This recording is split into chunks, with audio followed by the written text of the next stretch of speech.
ज्या क्रांतीसिंह नाना पाटलांनी आपल्या वाळवा तालुक्याचं नाव भयाचं नाव देशामध्ये केलं, त्याच गावची काय परिस्थिती नक्की आहे हे तुम्हाला या एव्हिडन्सच्या माध्यमातून आम्ही तुम्हाला दाखवणार आहोत। या गावामध्ये अक्षरशः लोकांना शेवटच्या क्षणी निरोप देण्यासाठी अक्षरशः स्मशानभूमी नाही आहे। हृदय पिळवटून टाकणारी घटना अशी की मागच्या 2 दिवसामध्ये तुम्ही हा परिसर बघू शकता। हा स्टँडचा परिसर आहे आणि या परिसरामध्ये अक्षरशः स्टँडवरती अंत्यविधी केला गेलेला आहे। माझ्या मागे या ठिकाणी राग तुम्ही बघू शकता। अक्षरशः रस्त्यावरती या ठिकाणी लोकांना निरोप दिला जातो आहे। हा जो परिसर आहे तो रामलिंग बेटाचा परिसर आहे। सध्या लाईव्ह या ठिकाणी तुम्ही परिस्थिती बघू शकता। दहन देण्याचं या ठिकाणी काम सुरू आहे आणि काही नागरिक या ठिकाणी आपल्यासोबत आहेत। मामा, काय नाव तुमचं सांगा? दीपक सकटे। दीपक सकटे, तुम्ही दहन देताय, अक्षरशः रस्त्यावरती अंत्यविधी या ठिकाणी चालू आहे। काय वाटतंय सांगा तुम्हाला? काय वाटतं माझ्यात? एवढं गाव मोठं असून स्मशानभूमी नाही, काय नाही। किती वर्षापासून हा प्रश्न आहे मशानभूमी? पहिल्यापासून प्रश्न आहे, पहिल्यापासून असाच आहे। इथंच द्यायला लागते हा या जागेत। पाणी आलं की जरा वर सरायचं, पाणी आलं की वर सरायचं। गावाला स्मशानभूमी का नाही आहे? गावाला स्मशानभूमी नाही, आता काय हीच आम्हालाच कळायचं पण झालं। काय सांगाल? गेल्या अनेक वर्षापासून हा नागरिकांचा प्रश्न आहे आणि अक्षरशः आपण बघतोय की रस्त्यावरती दहन दिलं जातं आहे। मागच्या 2 दिवसामध्ये एका तरुणाचा फोटो त्या ठिकाणी व्हायरल झाला आणि अक्षरशः रस्त्यावरती दहन, ते चित्र अख्ख्या महाराष्ट्रानं पाहिलं। जे गाव क्रांतीसिंह नाना पाटलांचं गाव म्हणून ओळखलं जातं बहे, अशा गावात जर का अशी परिस्थिती असेल तर काय वाटते सामान्य नागरिक म्हणून? एक पुढाराची अनास्था या ठिकाणी जाणवून येते की आम्ही बऱ्याच वर्षात, म्हणजे आम्हाला कळतं तेव्हापासून आम्ही हा प्रश्न उचलून धरला आहे। पण पुढाऱ्यांचीच इथं अनास्था आहे की पुढाऱ्यांच्याच मनात नाही की स्मशानभूमी व्हावी। गावात जागा आहे, जवळजवळ 2.5 एकर जागा आहे। ती जागा पुढाऱ्यांच्या बगलबच्च्याने हडप केल्या, ती सगळं मेजण्याचा प्रयत्न केला, पण तिथंसुद्धा होऊन द्यायची नाही, ही एक पुढाऱ्यांची मानसिकता आहे। आम्ही बऱ्याच वर्षापासून इथं प्रयत्न करतो, जगण्याची सोय नाही पण मरण्याची तर सोय करा। मी तुमच्या माध्यमातून एक सांगतो, अखंड महाराष्ट्रात व देशात एकमेव गाव हे असेल की स्मशानभूमी तर नाहीच, पण साहेब मी तुम्हाला सांगतो, संध्याकाळी जर झालं तर संध्याकाळी आमच्या गावाला एकमेव असं गाव आहे की संध्याकाळी रात्र झाली, पाऊस असला तरी माती विसर्जन त्याच दिवशी संध्याकाळी, म्हणजे आता थोड्या वेळानं माती विसर्जन, आमचा रक्षा विसर्जन कार्यक्रम होतो। त्यामुळं आम्हाला काय होत नाही। हां, पाहुणापाय आम्हाला इथं यायला भयाला म्हणलं तरी पाहुणापाय येणं झाला आहे। बसायची सोय नाही, कुणाची कसल्याही प्रकारची सोय नाही, गैरसोय सगळी आहे आणि पुढारी नुसतं ही नावापुरतं काम चाललं आहे। कालच मी टी व्हीला ऐकलं की एका चांगल्या मंत्र्यानं सांगितलं की ज्या गावाला स्मशानभूमी नाही त्या गावाला निधीसुद्धा देणार नाही आम्ही, असा एक मंत्र्यांनी इशारा दिला आहे। ती जी ह्या पुढाऱ्यांनी जाणीव करून घ्यावी आणि लवकरात लवकर स्मशानभूमी व्हावी, ही ह्यांच्या तुमच्यामार्फत माझी गावात। कधीपासून ॲक्च्युली गावाला स्मशानभूमी नाही आहे? पहिल्यापासूनच नाही, का तर नदीकाठी गाव असल्यामुळं आम्हाला जुनी माणसं सांगतात की गावाला पूर्ण वेढा पडणार आणि त्यामुळं दहन दिलं की इथं रक्षा तिसऱ्या दिवशी जर यायचं म्हटलं तर रक्षा गावत नव्हती आणि नजीकच्या काळात त्यावेळी प्लेगाची काही तर साथ आली ती, त्यामुळं एक दहन दिलं की मागं 2-3 तयार होत होते। त्यामुळं त्यावेळी प्रथा पडली की खाली जायचं, ती रक्षा विसर्जन करून आंघोळ करूनच घरी जायचं। आम्ही इथं आलो की आता 5-6 तास आमचं इथं मोडतेत, हे दहन पूर्ण होईपर्यंत थांबावं लागतं। रक्षा विसर्जन करून नंतरच आम्हाला घरला जायला लागतंय। मग पाऊस असेल, रात्र असेल, थंडी असू दे, वारा असू दे, ऊन असू दे। इथं आपण प्रत्यक्ष पाहू शकतो की दहन देण्याचं काम सुरू आहे। जरा जवळ या, काय सांगाल? तुमच्या गावाला स्मशानभूमी नाही आहे, हे गाव महाराष्ट्रातील एकमेव असं गाव असेल की क्रांतीसिंह नाना पाटलांचं हे गाव आहे आणि क्रांतीसिंह नाना पाटलांच्या गावात दहन द्यायला किंवा शेवटच्या क्षणी निरोप द्यायला सुद्धा व्यवस्थित या ठिकाणी सुविधा नाही। आता तुमच्या मीडियावर सांगायचं म्हटलं तर पुढाऱ्यांच्या आबरू जात्या, म्हणजे म्हणजे तोंड दाबून बुक्क्याचा मार दिल्यागत प्रकार आहे आमच्या बहे गावातल्या ग्रामस्थांचा। कारण सत्ताधारी स्थानिक आमदार असतील ते 5-6 वेळा आमदार झालेत, खासदार 2-3 वेळा वेगवेगळे खासदार झालेत, प्रत्येक वेळी ते मेलेल्या माणसांना भेट द्यायला येतात की, पण त्यांना लाज वाटत नाही का? इथं कारण आमच्यात यायलाच लागतं। ज्या दिवशी इथं धन दिलं जातं, आता इथं धन दिलं आहे, आमच्या मित्राच्या आई वारल्या तिथं, आता इथं माती आजच करायची असत्या आता रात्रीचं जर 12 वाजता दहन दिलं तर रातभर माणसं बायका गारट्याच या जंगलात बसतील या सगळ्या हिरवळीत. मला सांगा देशात मला वाटतंय आफ्रिकेच्या जंगलात सुद्धा एवढं तिथं सुद्धा स्मशानभूमी असेल, पण भयात आमच्या ऐतिहासिक गाव आहे ड पर्यटन स्थळ विकास जयंत पाटलांनी मंजूर केले 20-40 कोटी रुपयाचं रामलिंग बेट आहे. क्रांतिशील नाना पाटलांनी इंग्रजांच्या पायात पत्रा ठोकला होता चप्पल काढून. आता आम्ही संघटनेची माणसं शहाजी पाटील असो सर्व पक्षीय बहुजन संघटनेची माणसं असो पुढाऱ्यांच्या पायात त्यांचं चप्पल काढून पत्री ठोकायची बारी आल्या. आम्ही गावबंदी केली की पुढाऱ्यांनी गावात येऊ नका, तरी संध्याकाळचा अंधार पडले की लापाटागत पुढारी येते ती हे मेलेल्या म्हातारीच्या घराला जाते ती आणि सातवण केल्यागत तोंडावर हात फिरवते ती जाते ती. पण त्यांना लाज वाटत नाही म्हातारी मेल्या पण पुढाऱ्यांचा काळ सोकावतो या. हे म्हातारी मेलेल्याला बसायचं कुठं सांगा, इथं शेणात मस्त्र हागली ती माणसं हागली ती मासा आहे ती इथं पार्ट्या दारोडी करते ती ह्यात दन दिलं जाते. म्हणजे एवढा चांगला माणूस जिवंत जगतो या 60-70 वर्ष मेल्यावर त्याला म्हणजे स्वर्गात गेल्यागत वाटत नाही, नरकात हिथंच वाटतंय पहिल्यांदा. म्हणजे माणूस म्हणतंय वर स्वर्गात जातंय. भये गावाचा मेल्याला माणूस ह्यो स्वर्गात जात नाही असं माझं स्पष्टपणे कुमार भाऊ म्हणणं आहे. मेल्याला माणूस आमचा ह्यो नरकातच जातोय, चिखलात शेणात मुतात हागलेल्या इथं धन दिले जात्या. ह्योच नरक अरुण भाऊ आहे. खरं ती खरं आहे.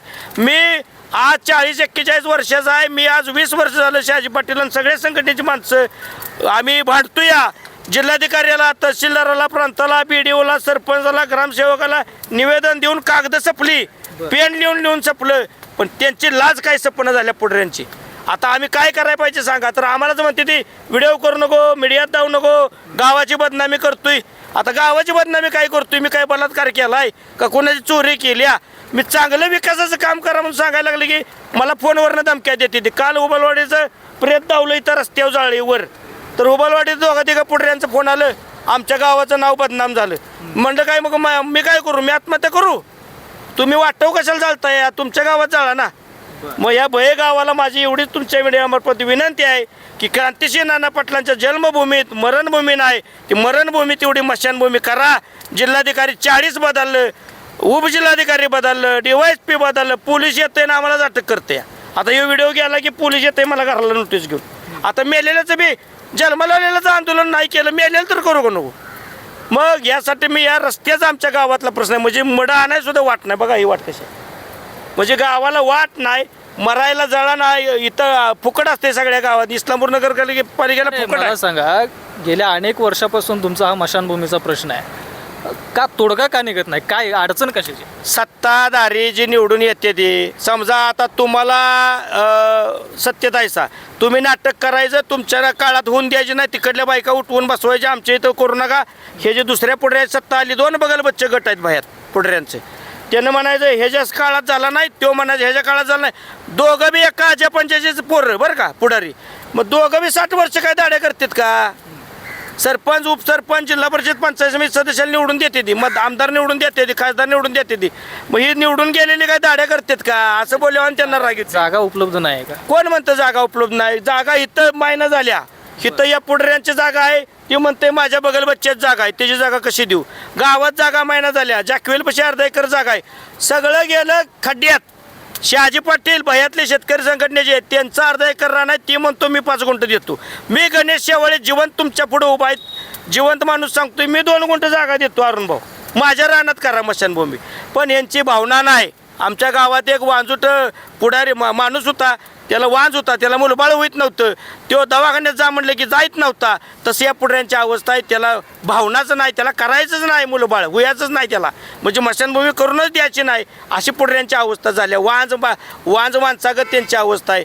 एवढं बोलून सुद्धा TV मार्फत त्यांना जर लाज वाटत नसेल तर ह्याच्या पड्याला आता काय आम्ही स्वतःची तेवढी मारू का?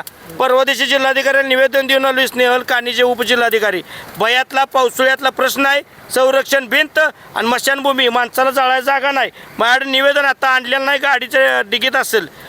प्रत्येक वर्षी 70 निवेदन दिली ती, माझ्याकडे पुरावा आहेत.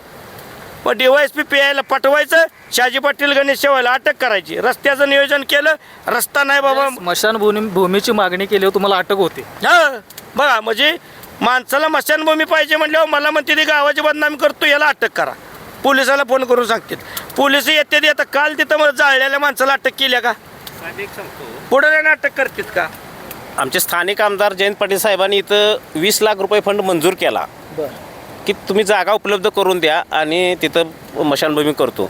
तर गावातल्या अनास्था असल्यामुळं ह्या गटानं सांगायचं हितं नाही करायचं, त्या गटानं सांगायचं हितं नाही करायचं. गावातली जी जागा आहे मूळची नदीकाठची ती जागा परवा मोजली, जागा आहे पण ती अतिक्रमण कोणी काढायचं हा प्रश्न मोठा आहे. त्यामुळं तिथली करायची म्हटलं की तिथल्या महिला उठवायच्या आणि पंचायती आणायच्या की इथं नको, नदीकडेलाच स्मशानभूमी असते. त्यामुळे साहेबांनी आम्हाला फंड दिला का तर 100% दिला. आपले साहेब कर्तव्यदक्ष आहे ते त्यांनी फंड दिला, पण आमच्या गावातली पुढारीची एवढी अनास्था आहे त्यांची की एवढा मोठा फंड आलेला सुद्धा त्यांनी मागं घालवला. आता आम्ही हे मोठं शेवटचा दुर्दैव आहे. इशारा देणार आहे बापू, सगळ्या संघटना घेऊन आम्ही सर्वपक्षीय बहुजन लोक घेऊन, आता मयत झालेला आहे, गावात एक लग्नाचा कार्यक्रम होता म्हणून ठीक आहे, पण 8 दिवस आम्ही या 8 दिवसात इशारा देणार आहे. BDO असेल, तहसीलदार असेल, प्रांत असेल किंवा जिल्हाधिकारी असतील, सरपंच, ग्रामसेवक कोण बी, ते प्रत्येकजण सरपंच म्हणते आमच्या सत्तेत आल्यावर तुम्ही दंगा करताय. 22 वर्ष काही एक जण सरपंच होता का? आम्ही बी ज्या गावच्या बाबळी त्या गावच्याच बोरे, आम्ही काय गट्ट्या खेळतोय का गावात? मतं मागाय तेवढं वाढ बोलून येतायचा, मेलेल्या म्हातारीच्या पोरांनी वगैरे मतं मागाय तुम्ही येताय. आमच्या आईबाला माझाच आईबा मरणार आहे समजा भविष्यात, कधी तर मरणार आहे, जन्माय मरणार, माझ्यासाठी करतोय मी. पुढऱ्यांना सांगितलं गणेश शेवाळ यांच्या घरातल्यांची मेल्यानंतर मशानभूमी नाही म्हणून करतोय. ते म्हणते तुला काय गावाचं पडले. आता मी त्यांना इशारा देतोय पुढऱ्यांना, सर्व महाराष्ट्र शासनाच्या कर्मचाऱ्यांना, जिल्हाधिकाऱ्यांना, 8 दिवसात आम्ही आता असं प्रति अंत्ययात्रा काढून भये ग्रामपंचायतीसमोर आम्ही लाकडं रचणार आहे आणि भये ग्रामपंचायतीसमोर पांढरं फडकं गुंडळून जसं नाना पाटलांनी प्रति सरकार तयार केलं तशी पण अंत्ययात्रा आम्ही भये त्या 8 दिवसामध्ये भये ग्रामपंचायतीत पुढं सर्वपक्षीय लोक घेऊन भये ग्रामपंचायती पुढं आम्ही धन देणार आहे, सरकारचा दावा घालणार आहे, ती कार्य करणार आहे. सगळं आम्ही आता ग्रामपंचायतीच्या पुढं करणार आहे. 8 दिवसात या निर्णय नाही झाला तर ग्रामपंचायतीच्या पुढं करणार, परत 1-4 दिवस वेळ देणार आणि आम्ही पंचायत समिती BDOच्या पुढं लाकडं घेऊन मरून पुतळा जाळण्याचं काम करणार आहे. एवढंच सांगतो. ते खरं तर बयेगावची ही दुर्दैवी अवस्था या ठिकाणी आपल्याला म्हणावं लागेल. खरं वास्तविक जर का आपण बघितलं तर मी मागच्या 1-2 दिवसामध्ये सोशल मीडियावरती इथं रस्त्यावरती दहन केलेला फोटो बघितला होता आणि त्याचाच आढावा घ्यायचा म्हणून या बयेगावामध्ये मी आलो होतो. मात्र येताच क्षणी हे या ठिकाणी अंत्यविधी सुरू असलेला या ठिकाणी मला दिसला आणि इथं लोक जी बसलेत आपल्याला या ठिकाणी दिसत आहेत. मात्र एक लाईव्ह परिस्थिती या बयेगावातली आपल्याला बघायला मिळते. संपूर्ण महाराष्ट्राला या बयेगावचं वास्तव या ठिकाणी मी एव्हिडन्सच्या माध्यमातून दाखवू इच्छितो की क्रांतिसिंह नाना पाटील यांच्यासारखा जर का नेता या बयेगावात जन्माला येत असेल, मात्र त्यांच्याच गावामध्ये स्मशानभूमी या ठिकाणी अंत्यविधीसाठी करण्यासाठी नाही आहे. गेल्या अनेक वर्षापासून हा स्मशानभूमीचा प्रश्न आहे. आता इथल्या नागरिकांचं म्हणणं असं आहे की प्रशासन याकडे बिलकुल लक्ष देत नाही. गावातलं राजकारण या ठिकाणी आडवं येतं आहे किंवा वरच्या लेवलचं राजकारण असेल ते आडवं येतं आहे. मात्र स्मशानभूमीमध्ये कसलं राजकारण करताय हा प्रश्न या ठिकाणी मला सगळ्याच नेते मंडळींना विचारायचा आहे. ज्या बयेगावामध्ये अक्षरशः एक तीर्थक्षेत्र म्हणून रामलिंग बेट हे या ठिकाणी संपूर्ण महाराष्ट्रामध्ये परिचित आहे, वेगवेगळी संस्कृती आहे. वाळवा तालुका हा क्रांतिकारकांचा या ठिकाणी तालुका आहे, मात्र त्याच क्रांतिकारकांच्या भूमीमध्ये मशानभूमी नाही आहे. हे या ठिकाणी दुर्दैवाची गोष्ट आपल्याला म्हणावं लागेल. मात्र लाईव्ह तुम्ही या ठिकाणी बघू शकता की अंत्यविधी या ठिकाणी सुरू आहे आणि अक्षरशः ही लोक यांच्या चेहऱ्यावरती या ठिकाणी बघितलं तर अत्यंत दुःख आहे. कारण रस्त्यावरती या ठिकाणी दहन करावं लागतं आहे. मात्र उन्हात, आता हा पावसाळ्याचे दिवस आहे, मात्र पावसाचं लोकांनी काय करायचं? समजा हे या ठिकाणी दहन द्यायचं सुरू आहे आणि अचानक जर का पाऊस आला तर काय करणार आहे ती लोक? त्या सरण जे रचलेलं आहे त्या ठिकाणी पाऊस पडला तर काय करणार आहेत ही लोक आणि काय करणार आहे प्रशासन? या प्रश्नाचं उत्तर मला या ठिकाणी प्रशासनानं द्यावं आणि ही जी काही परिस्थिती आहे तुमच्यासमोर मांडण्याचा या ठिकाणी प्रयत्न केलेला आहे. मात्र प्रशासनानं या गोष्टीची गंभीर दखल घेऊन येत्या काही दिवसामध्येच या प्रश्नांचा तोडगा काढावा अशी या ठिकाणी मी विनंती करतो.